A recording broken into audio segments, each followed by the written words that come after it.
আসসালামু আলাইকুম। আমার প্রিয় সহযোদ্ধা ভাইরা কেমন আছেন? আশা করি সকলে ভালো আছেন এবং সুস্থ আছেন। দেশ ও দেশের বাইরে যে যেখান থেকে আমার এই ভিডিওটি দেখতেছেন অবশ্যই আমার চ্যানেলটি সাবস্ক্রাইব করে দেবেন।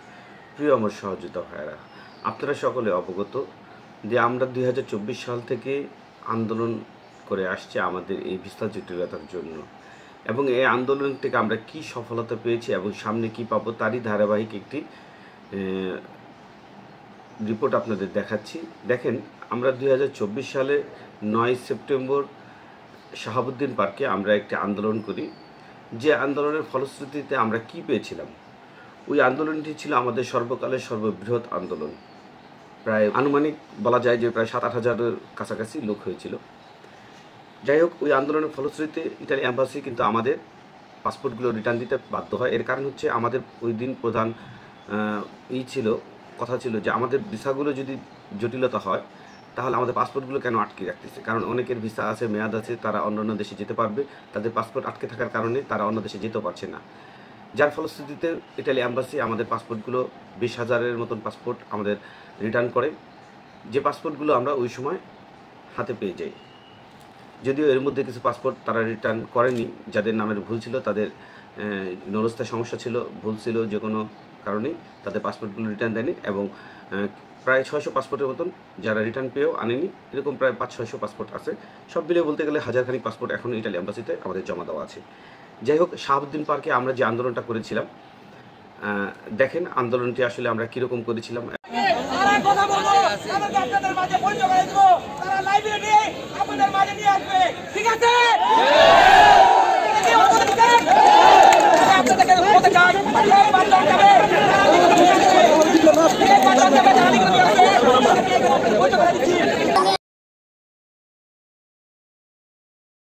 শাহাবুদ্দিন পার্কের আন্দোলনের পরবর্তীতে কিন্তু আমাদের যখন পাসপোর্টগুলো রিটার্ন দেয় এবং দীর্ঘ সময় তারা আবারও আমাদের ভিসা কার্যক্রমগুলো বন্ধ রাখে, এবং পরবর্তীতে আমরা বাধ্য হয়ে আবারও কিন্তু আরেকটি আন্দোলন করি, যেটা ছিল যমুনা সামনে ডক্টর মোহাম্মদ ইউনূস স্যারের ভবনের সামনে। যে আন্দোলনটি আমরা করেছিলাম 8ই এপ্রিল 2025, এবং সে আন্দোলনের পরবর্তীতে আমরা আসলে কি পেয়েছিলাম, সে আন্দোলনের পরবর্তীতে কিন্তু আমরা আবার কিছুদিন ভিসার দেখেছিলাম। বেশ কিছু ভিসার জন্য ইটালি অ্যাম্বাসি আমাদের রিটার্ন পাসপোর্টগুলো ডেকেছিল এবং হঠাৎ করে কিছু ভিসা তারা দিয়েছিল, কিন্তু পরবর্তীতে আবারও সে ভিসার কার্যক্রম তারা অফ করে দেয়। এবং সে আন্দোলনটি আসলে কীরকম হয়েছিল, আমরা কীরকম লোক গিয়েছিলাম, আসলে ওই আন্দোলনটিতে আমরা যেরকম আশা করেছিলাম ওইরকম লোক আমরা সাড়া পাইনি। তারপরেও বলতে গেলে প্রায় 400-500-র উপরে লোক ওই আন্দোলনে ছিল। দেখেন, একটি আন্দোলন আমরা 24 সালে করেছিলাম, প্রায় 5 থেকে 7 হাজার লোক। সেই আন্দোলনটি পরবর্তীতে এসে মাত্র 400-500 জন লোকে এসেছে। মানে মানুষ কতটা হতাশ বা দ্বিধাগ্রস্ত থাকার কারণে শাহাবুদ্দিন পার্কে যায়নি। যাই হোক, আপনারা সেই আন্দোলনটিও দেখুন যে আমরা আসলে ওই আন্দোলনটি কীরকম করেছিলাম, দেখতে থাকুন।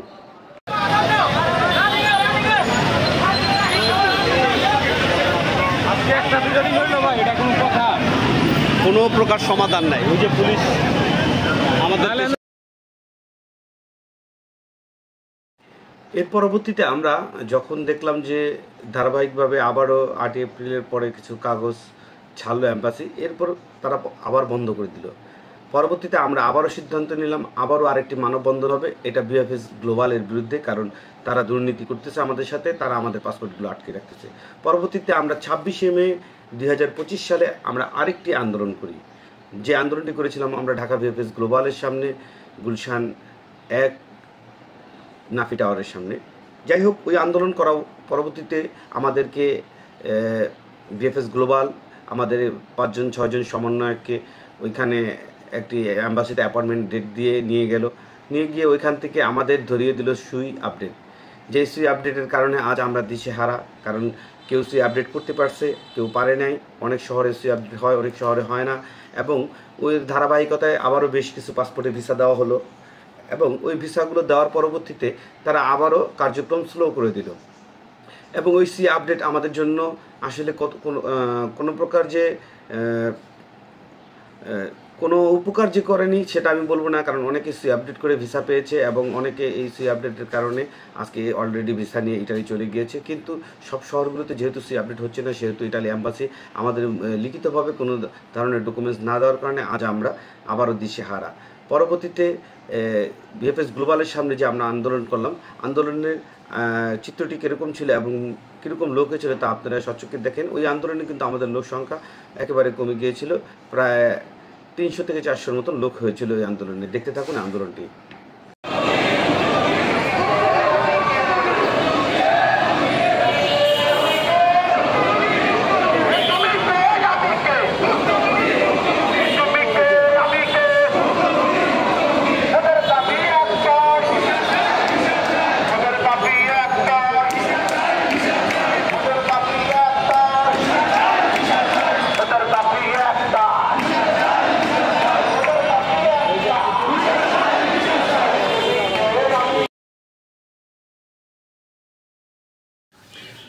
পরবর্তীতে 26শে মে আমরা যে আন্দোলনটি করলাম, এই আন্দোলনটি মোটামুটি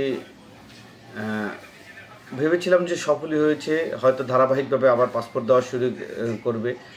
যদিও কিছুদিন তারা আবারও দিয়েছিল, রিটার্ন পাসপোর্ট ডেকেছিল, কিছু ভিসা দিয়েছিল, কিন্তু তাদের কার্যক্রমগুলো আমাদের কাছে খুব একটা ভালো মনে হলো না। তারা আবারও স্লো করে দিল। আমরা সর্বশেষ এই আন্দোলনটি করতে চেয়েছিলাম 23শে জুলাই। আপনারা জানেন যে 23শে জুলাই আমাদের সর্বশেষ আন্দোলন হওয়ার কথা ছিল, এবং আমরা কিন্তু ইটালি অ্যাম্বাসির সামনে আমরা এই আন্দোলনের জন্য মুভ করেছিলাম, এবং দীর্ঘ সময় আমরা ওখানে ছিলাম। আমাদের ইটালি অ্যাম্বাসিটা না থাকার কারণে পরবর্তীতে আমরা ইটালি অ্যাম্বাসি থেকে বিএফএস গ্লোবালেও চলে আসি। আমরা ওইখানেও আন্দোলন করি এবং ইটালি অ্যাম্বাসির সামনেও করি। যাই হোক, ওইটাই ছিল আমাদের শেষ আন্দোলন, কিন্তু ওই আন্দোলনে আমাদের সম্পূর্ণরূপে ব্যর্থ হয়েছি আমরা, কারণ ওই আন্দোলনের কোনো ফলাফল তারা প্রকাশ করেনি। প্রবাসী কল্যাণ মন্ত্রণালয় থেকেও কোনো ফলাফল প্রকাশ করেনি, পররাষ্ট্র মন্ত্রণালয় থেকে করেনি, ইটালি অ্যাম্বাসি থেকে করেনি, বিএফএস গ্লোবাল থেকে করেনি। যাই হোক, আমরা এখন সর্বশেষ যেই আন্দোলনটি করেছিলাম তারই একটি ভিডিও চিত্র আপনারা দেখেন।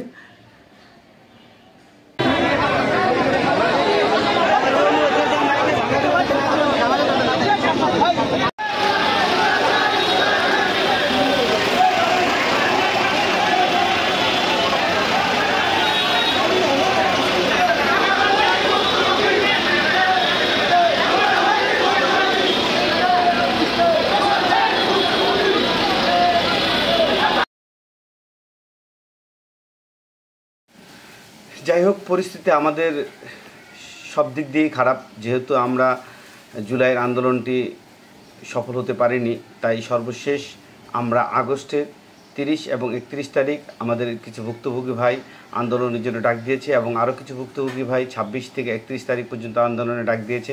যাই হোক, যারাই আন্দোলনে ডাক দিয়েছে, এটা আমাদের আন্দোলনের শরিক হতে হবে। আমরা সকলে এবার সর্বশেষ যে আন্দোলন, এটা আমরা চেষ্টা করব সকলে উপস্থিত থাকার জন্য, যাতে আমরা এই আন্দোলন থেকে কোনো একটা সাফল্য নিয়ে আসতে পারি। আর না হলে আমাদের পূর্বের মতন অবস্থা হবে, এবং সর্বশেষ এই আন্দোলন থেকে যদি আমরা কিছু না আনতে পারি, তাহলে আমাদের আর কোনো উপায় নেই।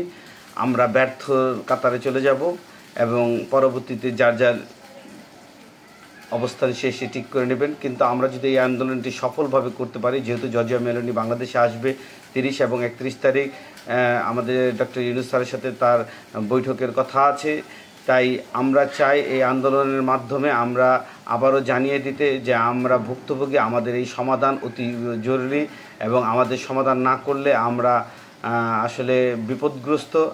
আমাদের এই মানবিক দিকটা জর্জিয়া মেলোনির কান পর্যন্ত পৌঁছাতে হবে, এবং ডক্টর ইউনূস স্যারের কান পর্যন্ত পৌঁছাতে হবে। আপনারা সকলে ভালো থাকবেন, সুস্থ থাকবেন। ইনশাআল্লাহ আপনাদের সাথে পরবর্তী কোনো ভিডিও নিয়ে আবারও দেখা হবে। আসসালামু আলাইকুম।